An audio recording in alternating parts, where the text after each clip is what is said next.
If you're looking to create a YouTube campaign to help you with your remarketing efforts, there are several areas that we consider before either launching a campaign or possibly when you're looking at ways to optimize your campaigns. Now, we like to call these considerations instead of best practices because we understand that every account is different. You can have different video creative. You may have a different audience target, or just the overall goal of what you're trying to do with remarketing could be different. So take these considerations into effect when you're looking at your own campaigns because not all of them could be applicable, but it's something to at least think about. So we'll hop into Google Ads right now to show you some of the areas that we like to look at for our own clients.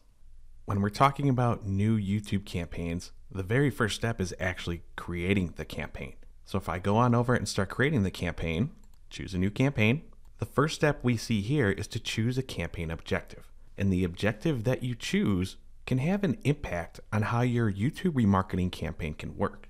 On the flip side, if there's a specific campaign that you have in mind, you could be limited to just a few of the different campaign objectives. For example, if you want to have an in-stream ad that remarkets to users and potentially they could fill out a lead form or click on a site link extension, because you can send those users to specific pages or offer them a unique experience, those extensions are only available for video action campaigns.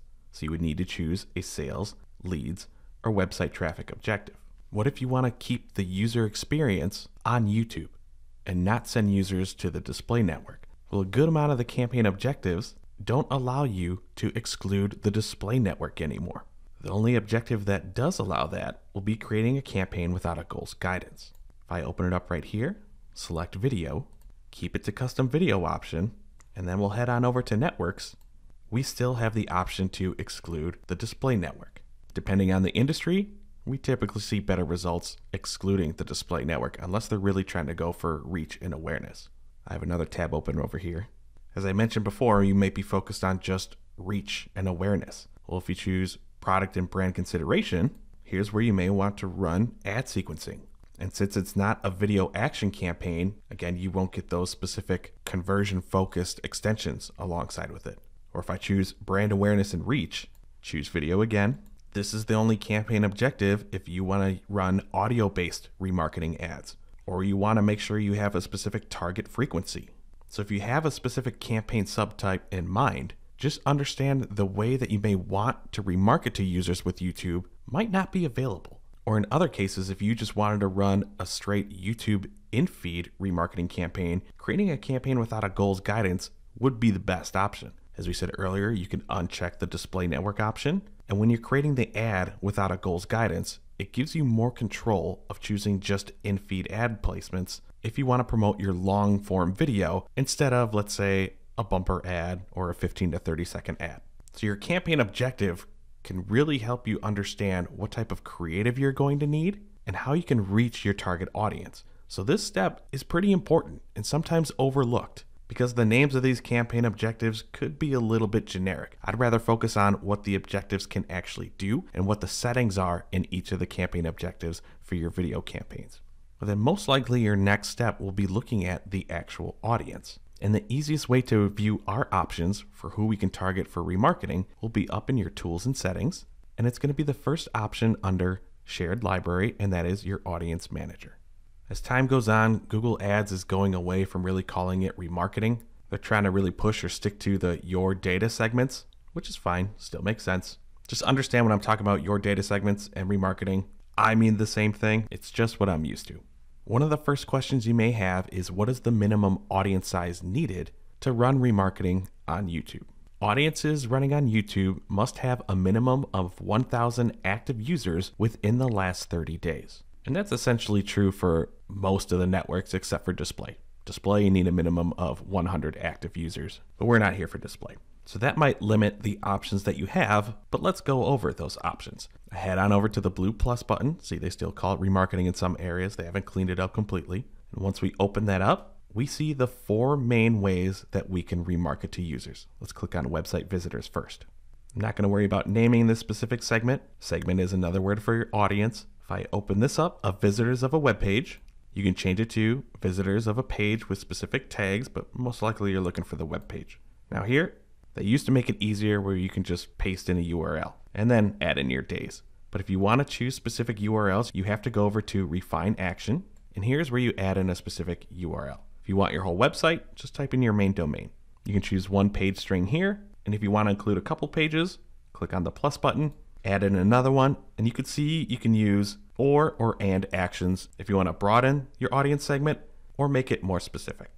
There's the past 30 days. I'm going to expand this audience size on purpose, just so you know that the number has to be 540 days or smaller.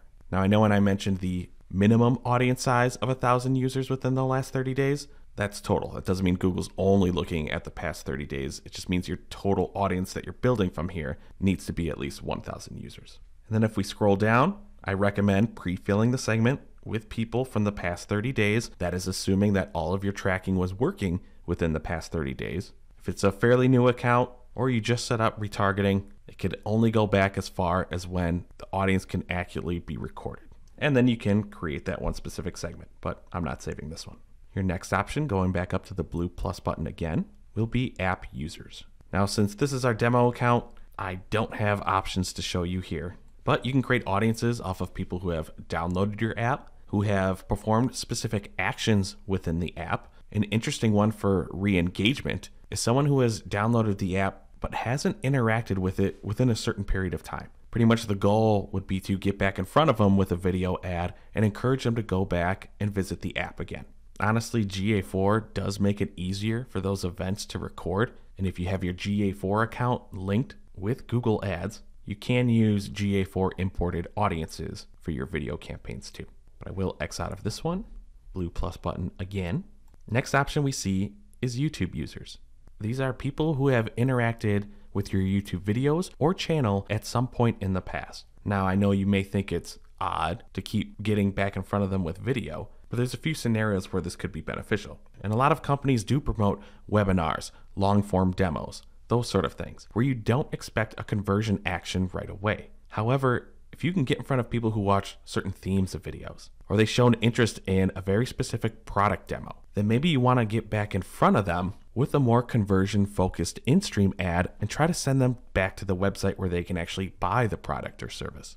So the first thing you need to do is select a YouTube channel, and that channel has to be linked to your Google Ads account. Once you've selected the YouTube channel, you can choose the specific action you want to use to create your remarketing segment. It can be someone who viewed any video, not just a video ad. So someone organically finds it on your page. Great, because there is a difference between people who viewed a video as an ad. Again, these are any videos. But if I choose view certain videos, I can create specific audience segments off of themes of video views. For example, as Michelle and I are working on courses, let's pretend that we're going to come out with a Facebook ads course. Not in the works right now, but you never know. If we wanted to promote the course, we might create an audience off of people who watched any of our recent Facebook ads videos.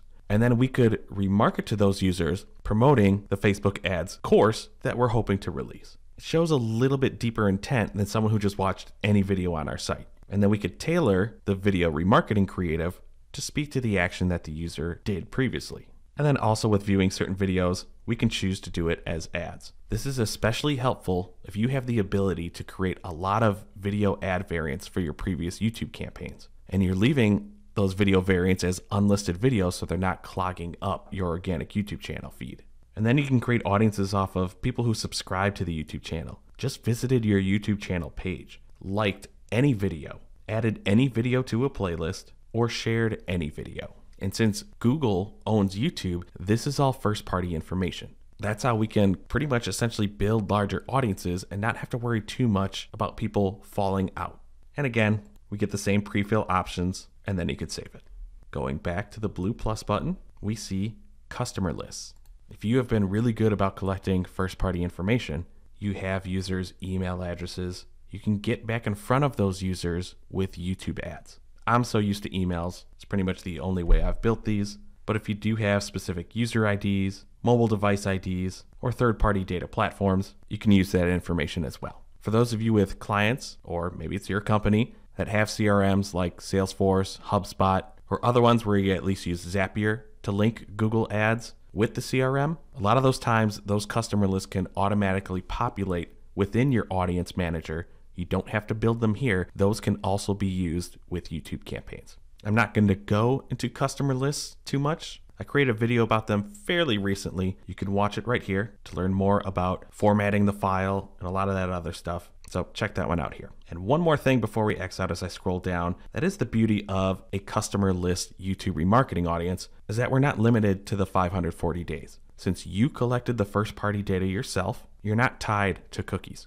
The user gave you permission to use that information, assuming that you're cleaning it up if they opt out of those lists too. So you can keep users on specific lists, as of right now, for as long as you want, thus helping you keep your 1,000 minimum audience size a lot easier than some of the other audience segment options. Canceling here.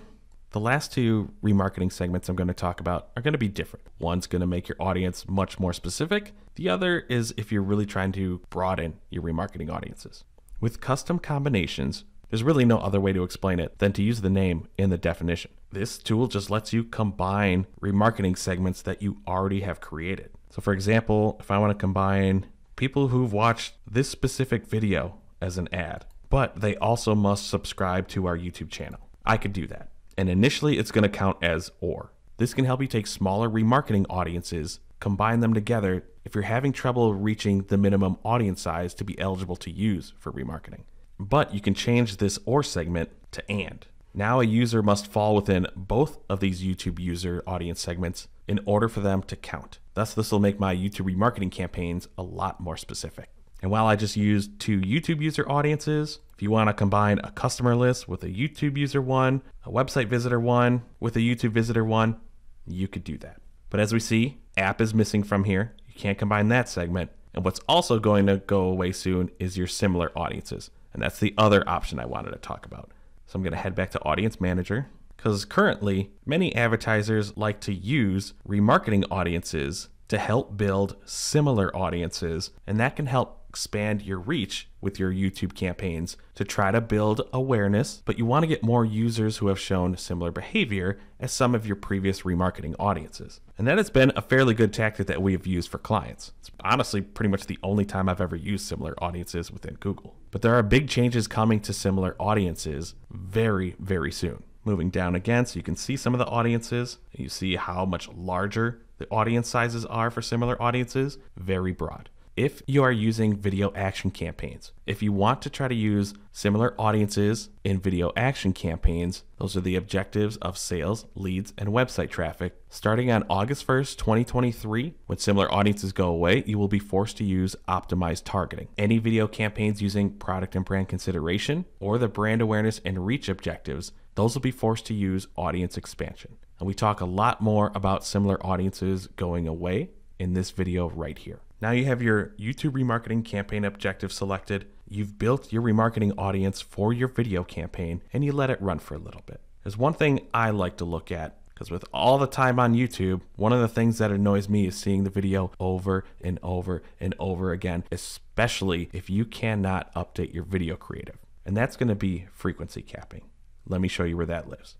If you want to set frequency capping for any video campaign, this setting is at the campaign level. So let's pretend this is one of our YouTube remarketing campaigns. Yes, I understand nothing in this account is running, but we still want to go to Settings, and scrolling down, you will want to click on Additional Settings. Here's where you see frequency capping. Scrolling down a little bit again, you can see that you can set limits on impressions, views, or potentially both.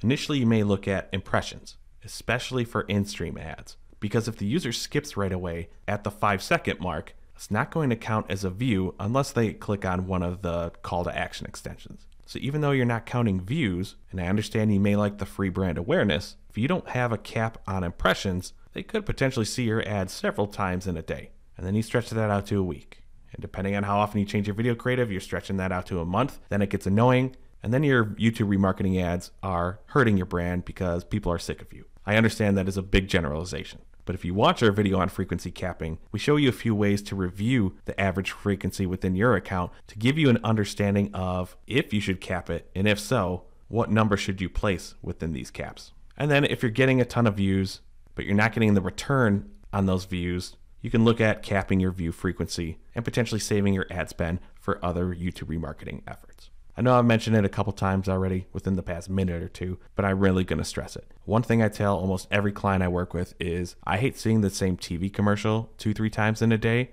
Unless you have one of the funniest video ads of all time, I don't think people are going to want to see your YouTube ad 20-30 times in a month. Remember why they're there. They're there to watch their music videos.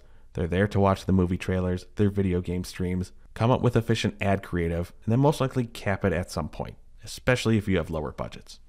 After your remarketing campaigns are going live, come up with a set of custom columns that you can use to review your YouTube remarketing performance.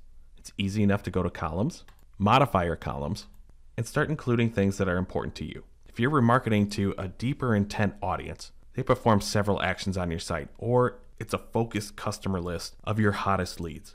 You may want to look more at the conversion numbers. And since this is YouTube, I like to go down and double check on your view-through conversions as well as your cross-device conversions and see if it's helping influence users convert later on. If you're remarketing to users to just have them engage with your content, especially your YouTube channel, you may want to look at the earned actions.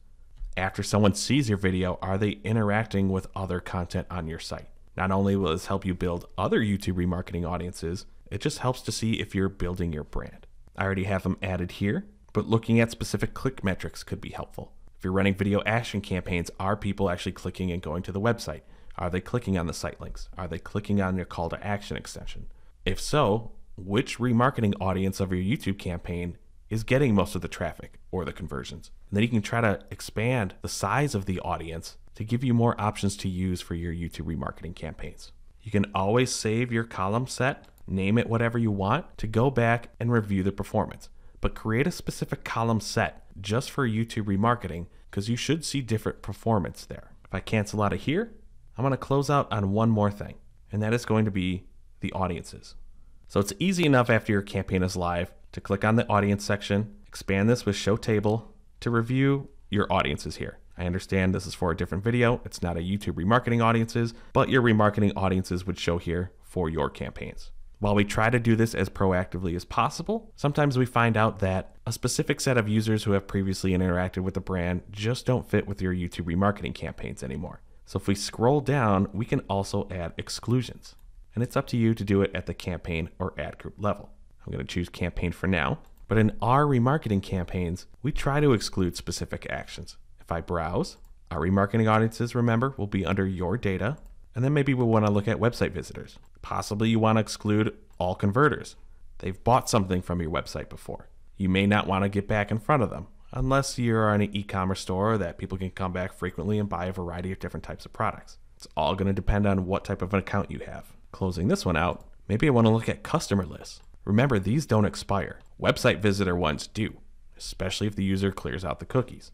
This is even going to be much more efficient if you do have a CRM like HubSpot, Salesforce linked, and those lists are going to be consistently updated. You can add those audiences as exclusions to make sure that you're going after users who are still in your funnel somewhere but haven't reached the final step yet. Almost any audience that you can use as a targeting option, you can use as an exclusion as well. This is an area that's often overlooked. People aren't updating their exclusion audiences, so they keep getting in front of users who have already purchased from them, may not buy again in the near future, and you're missing the opportunity to get back in front of the users who still need to spend some money. And that's money that you're missing out on.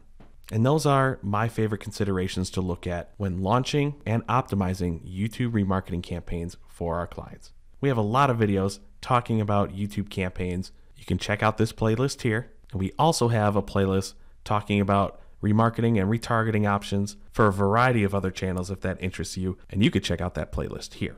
But if you have any other questions about what you can and cannot do with YouTube remarketing, or you want to share what's worked well for you in the past, please let everyone know in the comments below.